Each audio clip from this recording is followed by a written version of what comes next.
When people hear about hemp, they might think of recreational marijuana.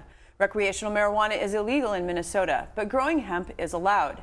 Hemp is used for clothing, textiles, construction materials, plastic alternatives, and health supplements. Joining me is Senator Karla Bigham, who has authored several bills to bring clarity to laws regarding the use of hemp. Thanks for being here. Oh, thank you for having me, Shannon. So in 2016, the Minnesota Department of Agriculture initiated an industrial hemp research pilot program, and then the 2018 federal farm bill removed hemp as a controlled substance. So with commodity prices for corn and soybeans being on the low end, how much interest is there now in hemp as a new crop? A lot. Just in 2019 alone, there's over 300 permits that have been pulled. I mean, this is a big, diverse commodity, and it's breeding a new generation of farmers. And I think it's fantastic that we are able to pass legislation, work together across the aisle to really benefit our agriculture community, but more important, our economy. I really want Minnesota to be the #1 producer of industrial hemp for a couple of reasons. One, for all the issues that are in items that you mentioned. This is a more environmentally sustainable product, whether it's insulation, textiles. There's even people looking at how we can make this into a fuel and a motor oil, which would burn cleaner than what we currently have. So the sky's the limit, Shannon, on this product. So there's a lot of room for innovation, but we still have laws and regulations that are, making this a difficult area to navigate. Last month, a Minnesota hemp farmer from southern Minnesota was charged with felonies because his crop had too much THC, which is the psychoactive element. What do state lawmakers still have to do to just make this a clearer playing field? Well, we did a few things this year on that. We actually complied with the federal farm bill. There was still some ambiguity. I have the largest hemp farm in the state of Minnesota in my district, and there's been issues with financial services accounts being shut down, and shipping companies not wanting to transport products once it's been processed. The rules are the rules, and according to the law, the state can't, or the product can't have more than 0.3% THC. Otherwise, it is considered marijuana. So, hopefully that all gets worked out with the farmer. But we passed legislation this year related to CBD oil, also allowing the industrial hemp farmers to sell to the medicinal marijuana manufacturers, such as Leafline, which also happens to be in my district. And then also complying with the federal tax bill, which decriminalized industrial hemp, and we specifically define it as saying industrial hemp is not marijuana according to the criminal code. So as you said, it can be used for a variety of purposes, clothing, textiles, plastic alternatives, but the greatest growth has been CBD oil. What is CBD oil and what is it used for? So CBD oil is cannabinoid oil, which is derived from industrial hemp. And there are a lot of health benefits to it. I personally use it. I had a very bad break on my right foot a few years ago, and I've had 3 surgeries on it.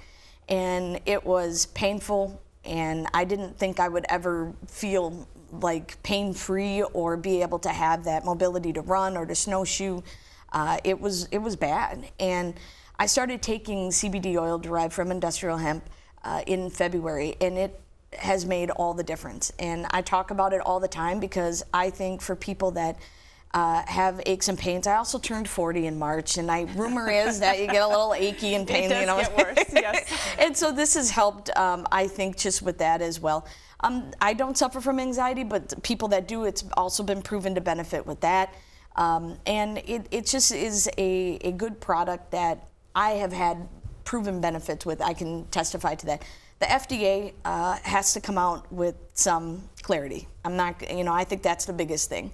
And this year we did have a bill that clarifies around the labeling and testing of CBD oil. Some of the stuff is expensive. It can be upwards of $100 for a bottle that you take, as a dropper. And you don't want that to be, say, maple syrup coming across as CBD and not having, the truth in the product that's in the bottle. So part of this bill has labeling requirements.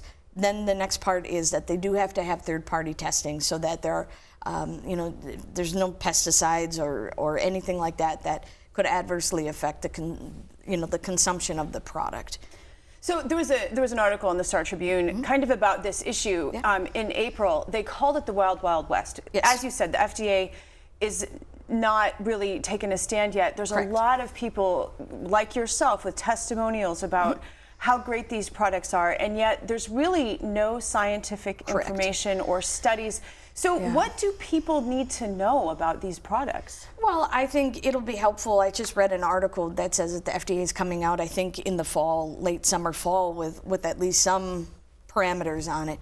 I think using it for yourself, doing your research, is always, to me, the best benefit of it. But talk to the producers. A lot of these are locally sourced and local farmers, and they are happy to talk about what their products are, how they cultivate, and what they use, and what parts of the plant they use for the CBD oil. So that's what I also would encourage. These farmers are fantastic, and they really do like to talk about their products. So just get in contact with them for now until we have some of the requirements. The bill that we passed this year doesn't start until January, and so to give people time, the producers of and the processors time to get in compliance with the laws. So that would be my recommendation as of now. You successfully got an amendment added at the end of session that would charge the Board of Pharmacy with looking into any complaints that arise around CBD oil. Yeah. Is that just the first step? I mean, what else needs to be done? Well, I think it is the first step, because right now there was nobody to call if you thought you had maple syrup in this bottle that you bought at whatever corner store. I mean, you can buy CBD oil at pretty much any grocery store.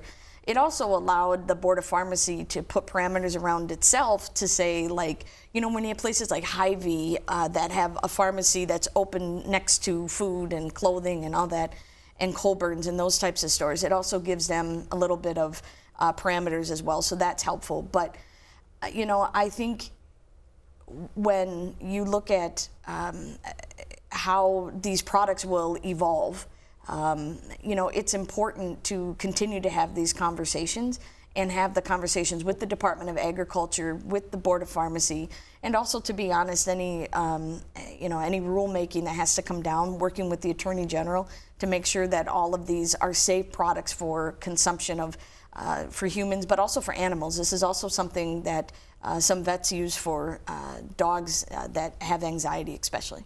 So, from your point of view, right now, you do your homework, but there is safety for the gummies, the ointments, the vapes, and the creams that are currently available in the state. And if you feel like something isn't what it's supposed to be, I would get a hold of the Board of Pharmacy, and that their staff is fantastic, and they will work with you. But in January, that bill becomes law.